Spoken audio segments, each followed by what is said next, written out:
कुछ है नहीं वैसे बोलने को ज्यादा कुछ, तुम लोग को भी पता है कल क्या हुआ मैच में, मुझे भी पता है कल क्या हुआ मैच में, ज्यादा कुछ अपन डिस्कस कर नहीं सकते क्योंकि देखो एक मैच में पॉजिटिव डिस्कशन तब होता है जब पॉजिटिव हो कुछ डिस्कस करने को, और इस मैच में तो सेकेंड हाफ से शुरुआत जो हुई है हमारी और 90 प्लस जितना भी एडिशनल टाइम था उस तक जो हमने देखा है ना वो सिर्फ और सिर्फ टॉर्चर था।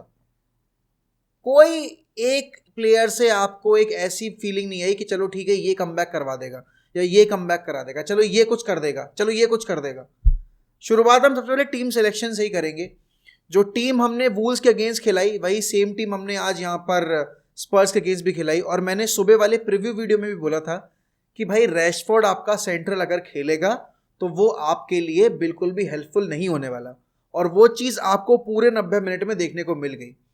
रैशफोर्ड वापस से थ्रू द सेंटर खेले, पूरी टीम के गेम इन्वॉल्वमेंट में उनका कुछ भी हाथ नहीं था। Garnacho look good, I am not going to criticise him for that, but देखो जो एक्सपर्टीज आपके रैशफोर्ड की है, जो एक मैच्योरिटी लेवल आपके रैशफोर्ड का है वो आपके गर्नाचो का नहीं है। तो जो काम आपका मार्कस रैशफोर्ड कर सकता है वो आपका यहाँ पर गर्नाचो नहीं कर सकता, ठीक है। और उसके बाद बात आती है आपने मिडफील्ड में वापस से मेसन माउंट को स्टार्ट दिया। फर्स्ट हाफ में mason mount look really good, but बात वहीं आती कि जब आपने चांसेस क्रिएट करने शुरू किए, जब आपके फॉरवर्ड्स को चांसेस मिले, तब उन चांसेस पे कैपिटलाइज आपके फॉरवर्ड्स ने किया नहीं। अब बहुत सारे लोग अब देखो हम यहाँ पर ना बैठकर बहुत चीज़ें डिस्कस कर सकते हैं कि वो पेनल्टी थी, अगर पेनल्टी मिल जाती तो हमारा गेम का जो पूरा मोमेंटम था वो शिफ्ट हो जाता, हम यहाँ पर मैच जीत जाते, स्पर्स अंडर प्रेशर आ जाती।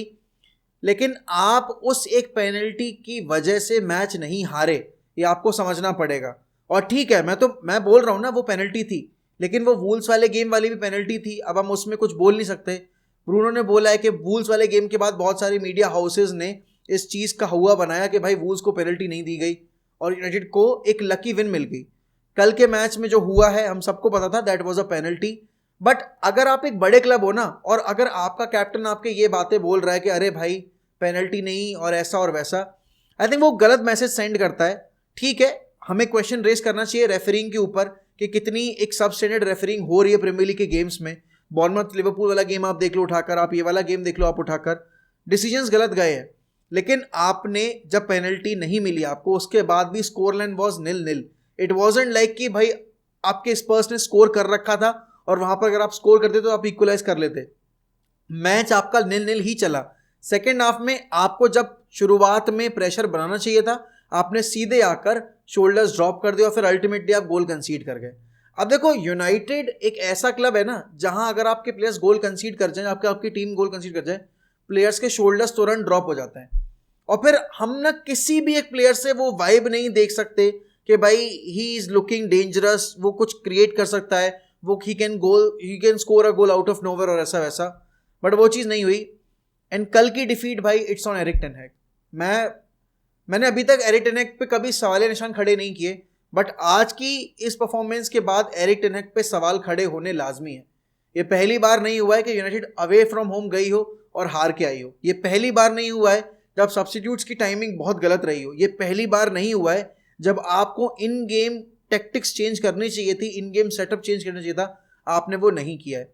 मैन सिटी के अगेंस्ट लास्ट ईयर यही हुआ था, इसके बाद आपकी लिवरपूल के अगेंस्ट लास्ट ईयर यही हुआ, आपके बाद स्पर्स वाला गेम यही था, न्यूकासल गेम यही था, विला गेम यही था, सारे गेम्स आपके ऐसे ही रहे। और इस साल भी आपका जो पहला अवे गेम था गेम वीक 2 स्पर्स के अगेंस्ट मैच है आपका, आपको पता है कि उनके पास एक ऐसा मैनेजर है जिसको प्रीमियर लीग का एक्सपीरियंस नहीं है और आप यहां पर लास्ट ईयर पूरा प्रीमियर लीग सीजन मैनेज कर चुके हो, तो आपसे एक बेटर टीम सिलेक्शन की, आपसे एक बेटर सेटअप की उम्मीद आपका फैन बेस लगाए हुए बैठा था। बट आपने उस फैन बेस के उस पूरे अरमान पर आपने टांग उठाकर मूद दिया, क्योंकि यहां पर आपने रैशफोर्ड को वहीं सेंट्रली ऑपरेट करवाया। आपको पता था कि रैशफोर्ड जब सेंट्रली ऑपरेट करता है वो कोई थ्रेट क्रिएट नहीं करता फाइनल थर्ड में। एंड बात यही है, अगर यही रैशफोर्ड की परफॉर्मेंस किसी एक फॉरेन प्लेयर से आ रही होती ना तो फैन बेस अभी चढ़ गया होता कि भाई अरे यार कैसे खिला रहे हो उसको, बट क्योंकि वो मार्कस रैशफोर्ड है, क्योंकि उसने लास्ट 30 गोल स्कोर कर दिए हैं, तो इसलिए उसके पास एक प्रोटेक्टिव कवर है। यही सेम परफॉर्मेंस अगर एंथनी मार्शल ने ड्रॉप की होती ना तो, और मैं एक चीज और बोलूं, यहां पर Anthony Martial had a better game than Marcus Rashford और एंथनी मार्शल सिर्फ आखिरी के 10-15 मिनट में खेला आकर, तो आप समझ सकते हो कितना घटिया लेवल का परफॉर्मेंस रहा होगा मार्कस रैशफोर्ड का। फिर ब्रूनो फर्नांडिस, अगेन जो लेवल हम एक्सपेक्ट करते हैं ब्रूनो से, कल हमें वो देखने को नहीं मिला। बॉल प्रोग्रेशन के नाम पर वही वाली बात आ जाती है, लॉन्ग बॉल्स आएंगी या फिर आपको पता है भाई आप ऑन द ब्रेक खेल रहे हो। हमने जब एरिक टेन हैग को हायर किया था, हमने एक चीज़ एक्सपेक्ट की थी कि भाई अब ना हमें बेटर बॉल प्लेइंग एक गेम सिस्टम देखने को मिलेगा जहां पर हम पोजीशन बेस्ड फुटबॉल खेलेंगे। बड़ी टीम जितनी भी रही आपकी, सिटी, लिवरपूल, आर्सेनल, स्पर्स और अगर आप मैन सिटी वगैरह की बात, मतलब सिटी तो जोड़ ही लिया मैंने, चेल्सी वगैरह की बात करो, सारे गेम्स में हम काउंटर पे खेले हैं, सारे के सारे गेम्स। एक गेम ऐसा नहीं है बड़ी टीम के गेम्स जहां पर हमने बोला हो कि भाई नहीं हमने ना पोजीशन डोमिनेट किया, हमने किसी गेम में नहीं किया। आर्सेनल होम जब हम जीते थे वो भी काउंटर पे खेले, लिवरपूल होम में हम जीते थे वो भी काउंटर पे खेले। आप अगर स्पर्स वाले होम गेम की बात करो वो भी हम यहाँ पर मोर और देखो उस टाइम तो कॉन्टे मैनेजर था तो उस टाइम तो हमें बहुत ज़्यादा रखनी थी, लेकिन अगर आप मैन सिटी वाले गेम की बात करो वहाँ भी हम ऑन द ब्रेक ही खेले थे। यूनाइटेड एक चीज़ जो एक्सपेक्ट कर रही थी आपके टेन हैग के आने के बाद वो थी बेटर बॉल प्लेइंग सिस्टम वाली फुटबॉल, यहाँ पर एक बेटर प्रोग्रेशन वाली फुटबॉल, वो चीज़ देखने को नहीं मिली है। इस गेम के कुछ पॉजिटिव्स हैं, प्लेयर पॉजिटिव अगर बात करो जैसे कि लूक शॉ की performance, he looked really good. और बात वही आ जाती है लूक शॉ के अलावा किसी और के एंड से आप जो बेटर सेट पीस है ना वो एक्सपेक्ट कर नहीं सकते। जो विप्ड इन बॉल आपकी ब्रूनो की तरफ से आती है वो कभी भी आपके फर्स्ट मैन या सेकंड मैन क्लियर नहीं करती, और जो करती है उनको कोई डायरेक्शन नहीं होता। सिवाय लूक शॉ के आप पूरी टीम में कोई ऐसा प्लेयर उठा नहीं सकते जो बोल दो भाई कि सेट पीस आ रहा है अगर फ्री किक वगैरह तो वो एक बेटर एक डिलीवरी डाल देगा। और यहाँ पर कॉर्नर्स आप देखो, आपको जितने कॉर्नर्स मिले आपने थ्रेट क्रिएट नहीं किया, स्पर्स को जितने कॉर्नर मिले स्पर्स ने तब भी हमारे डिफेंस को टेस्ट किया।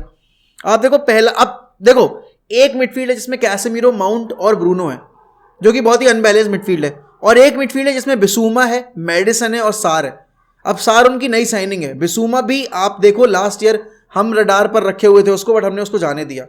बिसूमा लिटरली बॉस्ड आर मिडफील्ड, हमें बिल्कुल आउट प्ले किया है। और सेकेंड हाफ में तो स्पर्स ने हमें आउट क्लास किया, आउट प्ले किया, आउट मसल किया, टैक्टिकली हर एक लेवल पे हमें बुली किया। और यहाँ पर मिडफील्ड उनकी हमसे बेटर थी, डिफेंस जिसको हम बोल रहे थे ना भाई डिफेंस वल्नरेबल है। अब आप ये सोचो सामने वाली टीम में आपके पास पेड्रो पोरो है, आपके पास दूसरी विंग पर भी उनका एक ऐसा नॉन रेगुलर सा स्टार्टर है, और उस टीम के अगेंस्ट उनकी इतनी vulnerable high attacking right wing back और लेफ्ट विंग बैक पोजीशंस पर आपने प्रॉपर विंगर्स को यूज नहीं किया। मतलब वो प्लेयर्स जो कि टेक ऑन्स ले सकते हैं और इन प्लेयर्स को आगे अटैकिंग फ्रंट में उतना इन्वॉल्व होने में नहीं फ्रीडम देंगे। गर्नाचो इज गुड बट गर्नाचो इज अभी भी बहुत रॉ है। रैशफोर्ड अगर राइट विंग पे खेलता तो वो पेड्रो पोरो को इतनी फ्रीडम नहीं देता टेक ऑन्स वगैरह लेने की, कंप्लीट करने की। एंड वो चीज़ हुई है यहाँ पर, आपको पता चल रहा है देखकर कि भाई मैनचेस्टर यूनाइटेड ने अपने पैरों पर बहुत बड़ी कुल्हाड़ी मारी है एक ऐसे गेम वीक में जहां पर उनको यहां पर कम से कम एक पॉइंट तो निकालना चाहिए था।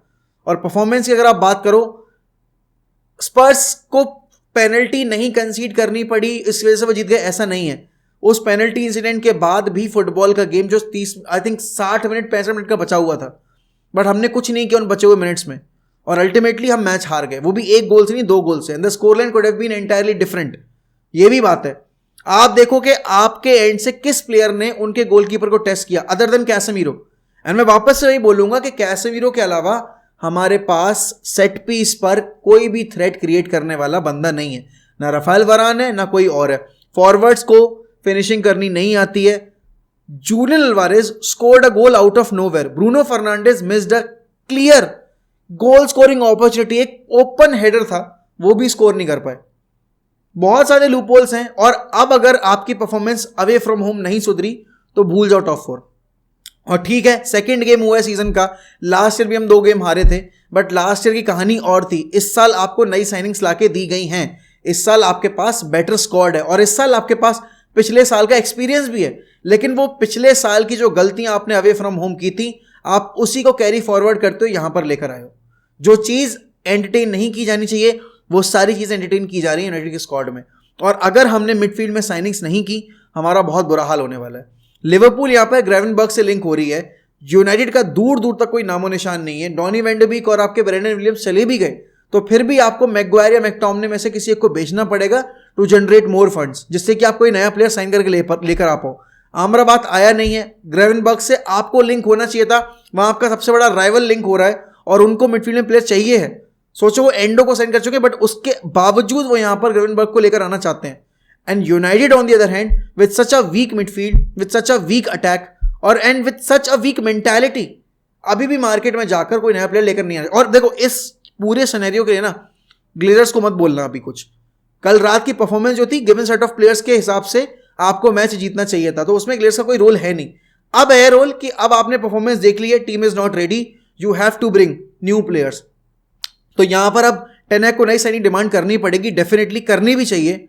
बट टेनेक को भी अपने एंड से बहुत इंप्रूवमेंट की जरूरत है भाई. देखो पहला सीजन हम कुछ नहीं बोले, बट सेकंड सीजन में आते में बहुत ज्यादा एक्सपेक्टेशंस हैं आपके फैंस को अपने मैनेजर से, एंड वो चीज आपका मैनेजर पिछले दोनों गेम में इंप्रूव नहीं कर पाया.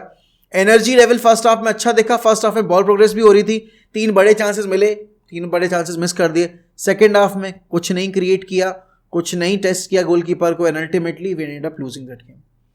देखो जब टीम की परफॉर्मेंस खराब होती है ना तो बहुत कुछ होता नहीं है डिस्कस करने को सिवाय नेगेटिव्स के. पॉजिटिव्स के मामले में अगर आप बात करोगे 1v1 की सिचुएशन में, यस आपका बिसाका was okay, Luke Shaw was good, लिसांद्रो नहीं होते तो हम और गोल कंसीड कर जाते. उन्होंने बहुत अच्छे सेव कर लिए, उन्होंने कहा बॉल डिस्ट्रीब्यूशन अच्छा था. किस्मत भी खराब थी, एंड ने पोस्ट हिट कर दिया, पेनल्टी नहीं मिली, ब्रूनो ने ओपन हेडर मिस कर दिया. तो ये सारी चीजें हैं डिस्कस करने को, बट इनसे कोई फर्क नहीं पड़ता. अल्टीमेटली आपको अपना पूरा गेम सेटअप जो है वो चेंज करना पड़ेगा. बट देखते हैं क्या होता है क्या नहीं होता है. बट दैट इज इट यार फ्रॉम माई एंड. ज़्यादा कुछ मैं बोलूँगा नहीं इस चीज़ पर, आप खुद देख सकते हो. आउट पोजेस्ड हुए आप, नंबर ऑफ पासेस उनके ज़्यादा, नंबर ऑफ शॉट्स उनके ज़्यादा, number of shots on target उनके ज़्यादा. मतलब आप ऑफ साइड पे ऑफ साइड हो जा रहे हो. आपने येलो कार्ड्स इतने ले लिए, रेफरिंग तो खराब थी, उस पर क्या ही बोला जाए. बट अगर यूनाइटेड इस तरीके से खेलेगी ना, अभी चौथा गेम वीक आपका आर्सेनल के अगेंस्ट है, आर्सेनल स्पर्स से गंदी मार देगी आपको. तो वो चीज़ आपको समझनी है, सीखनी है. कर पाओगे नहीं कर पाओगे वो आपके हाथ में, बाकी तो सब चंगा सी क्या ही कर सकते हैं. But that is it from my and. मिलते हैं भाई आपकी अगली वीडियो में, अगली लाइव स्ट्रीम पर, जहाँ पर बैठकर हम इन डेप्थ डिस्कशन करेंगे और चीज़ों के बारे में. अगर आपने वीडियो पूरी देख ली है तो भाई बहुत बहुत शुक्रिया. अगर आप चैनल पर नए हैं तो प्लीज़ सब्सक्राइब टू 1MUFC. हमारा इस मंथ का टारगेट 65 के का है, और वो टारगेट सिर्फ आप पूरा करवा सकते हो, और सिर्फ आप पूरा करवा सकते हो. तो वीडियो लाइक करिए, कमेंट करिए अपने ओपिनियंस, एंड चैनल को सब्सक्राइब करिए फॉर मोर फुटबॉलिंग कंटेंट. चलिए मिलते हैं अगली वीडियो में, तब तक goodbye, take care. Up the fucking Reds, glory glory Man United. Bye bye.